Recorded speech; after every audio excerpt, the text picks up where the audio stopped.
हरियाणा में देखिए बहुत दिलचस्प मुकाबला नजर आ रहा है। 5 सीटें ऐसी हैं जहां 1000 से भी कम का मार्जिन नजर आ रहा है।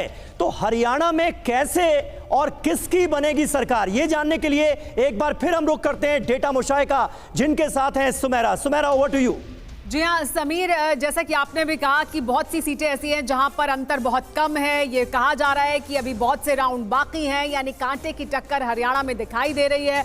और ऐसे में सरकार किसकी बनेगी और कैसे बन सकती है, इसकी चर्चाएं भी शुरू हो गई हैं। तो आइए जो अभी आंकड़े सामने हैं उसके आधार पर जो तस्वीर दिखाई दे रही है उसकी बात करते हैं। अगर हम हरियाणा की अगर बात करें तो यहाँ कैसे सरकार बन सकती है, तो देखिए बहुमत का आंकड़ा है 46। अगर इसकी बात करें और हम बीजेपी की बात करें तो बीजेपी के पास जो अभी सीटें हैं 43। इसके बाद अगर बीजेपी के साथ आईएनएलडी जाती है और इसके अलावा अगर अन्य भी बीजेपी के साथ चले जाते हैं तो इस तरह से बीजेपी 46 तक पहुंच जाती है, यानी 50 तक पहुंच जाती है। 46 का आंकड़ा पार कर लेती है, बहुमत का आंकड़ा पार कर लेती है और इस तरह से उनकी सरकार बन जाती है। अगर अभी जो नंबर्स हैं, अगर यही नंबर्स रहते हैं तो इस तरह से बीजेपी सरकार बना सकती है। आईएनएलडी प्लस अदर्स के साथ मिलकर 50 तक पहुंच जाएगी और सरकार बना लेगी।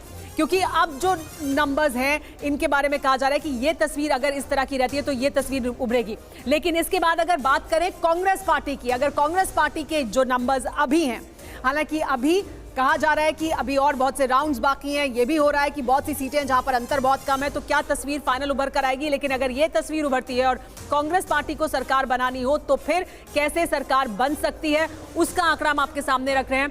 आईएनएलडी प्लस अगर उनके साथ जाती है और उसके बाद अगर जो अन्य हैं वो भी साथ में जाते हैं कांग्रेस पार्टी के, तो देखिए किस तरह से 47 तक पहुंच जाते हैं और इस तरह से सरकार बना लेते हैं। यानी बहुमत के आंकड़े से सिर्फ 1 सीट आगे बढ़ती है और इस तरह से कांग्रेस पार्टी की सरकार बन जाती है हरियाणा में। तो हरियाणा की जो अभी की तस्वीर है उसके मुताबिक बीजेपी 43 पे आ गए तो कांग्रेस पार्टी 40 पर आगे है। और इस सूरत में बीजेपी कैसे सरकार बना सकती है वो आंकड़ा भी हमने आपके सामने रखा, कांग्रेस पार्टी कैसे सरकार बना सकती है वो आंकड़ा भी हमने आपके सामने रखा। तो हरियाणा में ये तस्वीर दिखाई दे रही है। जम्मू कश्मीर में तो अभी जो आंकड़ा दिखाई दे रहा है उसमें बहुमत के आंकड़े को पार ही कर चुकी है नेशनल कॉन्फ्रेंस और कांग्रेस पार्टी, तो वहां पर तस्वीर पूरी तरह से साफ दिखाई दे रही है। बहुमत का आंकड़ा 46 है, कांग्रेस और एनसी 49 पर पहुंच चुके हैं। ये देखिए कांग्रेस और एनसी बहुमत के आंकड़े को पार कर चुके हैं। यहां पर उनको जरूरत नहीं है, तो बहुमत मिल चुका है उन्हें और यहां उनकी सरकार साफ तौर पर बनती भी दिखाई दे रही है। लेकिन यहां पर भी उनके पास विकल्प है, पीडीपी उनके साथ जा सकती है। यहां पर अन्य जो हैं ये हालांकि तस्वीर साफ नहीं है, लेकिन बीजेपी 27 पर है। लेकिन अगर हम बीजेपी की बात करें तो यहां बीजेपी 27 पर है, यानी अंतर बहुत ज्यादा है। तो जम्मू कश्मीर में स्थिति साफ दिखाई देती है। हरियाणा में हालांकि क्योंकि पूरा मामला फंसा हुआ दिखाई दे रहा है, तो हरियाणा में कैसे सरकार बनेगी वो आंकड़े जानना और देखना बहुत दिलचस्प है। तो हरियाणा की तस्वीर इस वक्त इस तरह की दिखाई दे रही है। वापस रुख करते हैं समीर का। जी समीर। बिल्कुल शुक्रिया सुमेरा। और कैसे बनेगी सरकार, ये जम्मू कश्मीर के मद्देनजर हम बात करें तो स्थिति बिल्कुल क्लियर नजर आ रही है, लेकिन हरियाणा में अभी पेच फंसा हुआ है, कांटे की टक्कर चल रही है। और इस बीच देखिए अहम खबर, हिसार से सावित्री जिंदल 3800 वोटों से आगे चल रही हैं। निर्दलीय उम्मीदवार सावित्री जिंदल एक राउंड के बाद आगे चल रही हैं। कैथल से रणदीप सिंह सुरजेवाला के बेटे आदित्य सुरजेवाला आगे निकल गए हैं, ये इस वक्त की ताजा अपडेट। अटेली से आरती राव के बारे में जो खबर सामने आ रही है, 6800 वोट से वो पीछे हो गई हैं। और हुड्डा के गढ़ रोहतक में भी कांटे की टक्कर, 4 में 2-2 पर बीजेपी कांग्रेस आगे, यानी मुकाबला टक्कर का है, कांटे की टक्कर यहां पर भी। सैलजा के गढ़ सिरसा में कांग्रेस पार्टी आगे, सिरसा की 5 में 4 सीटों पर कांग्रेस आगे, 1 पर बीजेपी आगे। ये इस वक्त की अहम खबर। और देखिए 4 राउंड के बाद अभय चौटाला अपनी सीट पर पीछे चल रहे हैं। 4 राउंड के बाद दुष्यंत चौटाला भी पीछे हो गए।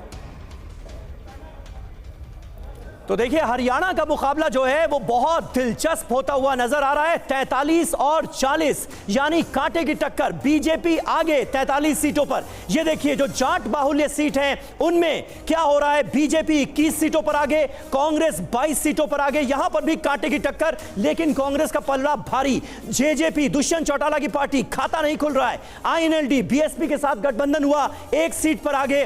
केजरीवाल का मैजिक नहीं चला है हरियाणा में, यह बिल्कुल बिल्कुल क्लियर है और अदर्स के खाते में 3 सीटों पर निर्दलीय उम्मीदवार आगे बताए जा रहे हैं। ये जाट बाहुल्य जो सीटें हैं 47, उनका हमने जिक्र किया। अब मुस्लिम बाहुल्य सीटें, हरियाणा की 6 ऐसी सीटें हैं जहां पर मुस्लिम मतदाता निर्णायक माने जाते हैं। उनमें बीजेपी 2 सीटों पर आगे चल रही है, कांग्रेस 4 सीटों पर आगे चल रही है। जेजेपी, आईएनएलडी, आम आदमी पार्टी और निर्दलियों का खाता नहीं खुला है मुस्लिम बाहुल्य सीट पर। हरियाणा की 6 सीटें मुस्लिम बाहुल्य। और अब ओबीसी बाहुल्य सीटों की हम बात करते हैं। 44 सीटें हैं जहां पर ओबीसी मतदाता निर्णायक हैं। 26 सीटों पर बीजेपी का पल्ला यहां पर बहुत भारी नजर आ रहा है। बीजेपी 26 सीटों पर आगे, कांग्रेस 14 सीटों पर आगे। जेजेपी का खाता नहीं खुला है। आईएनएलडी और बीएसपी का गठबंधन 2 सीटें हासिल करता हुआ नजर आ रहा है रुझानों में, और 2 सीटों पर निर्दलीय कैंडिडेट आगे चल रहे हैं। यह ओबीसी बाहुल्य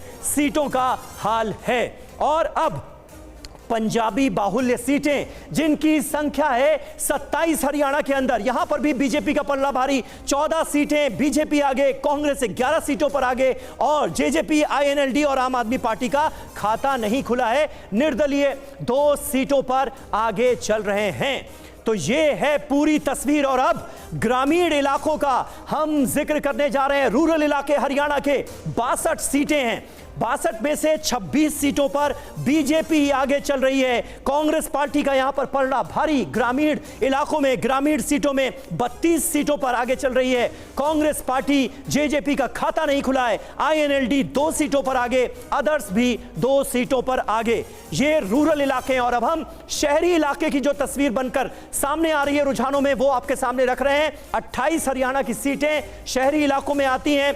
अर्बन सीटें जो हैं उनमें बीजेपी देखिए 17 सीटों पर आगे चल रही है। बीजेपी बहुत आगे नजर आ रही है अर्बन एरियाज में कांग्रेस से। कांग्रेस 8 सीटों पर आगे। जेजेपी का खाता नहीं खुला, आईएनएलडी का खाता नहीं खुला, आम आदमी पार्टी का भी खाता नहीं खुला, लेकिन निर्दलीय 3 सीटों पर आगे चल रहे हैं शहरी इलाकों में। और अब एससी फैक्टर जो है ये बहुत इंपॉर्टेंट फैक्टर है हरियाणा के मद्देनजर। एससी बाहुल्य सीटें जो हैं उनकी संख्या आप देखिए 53 सीटें हैं, और इन सीटों में से 53 में से 23 सीटों पर बीजेपी आगे चल रही है। कांग्रेस 27 सीटों पर आगे चल रही है। एससी बाहुल्य जो सीटें हैं उनमें 27 सीटों पर कांग्रेस पार्टी आगे है। आईएनएलडी 1 सीट पर और निर्दलीय 2 सीट पर आगे चल रहे हैं।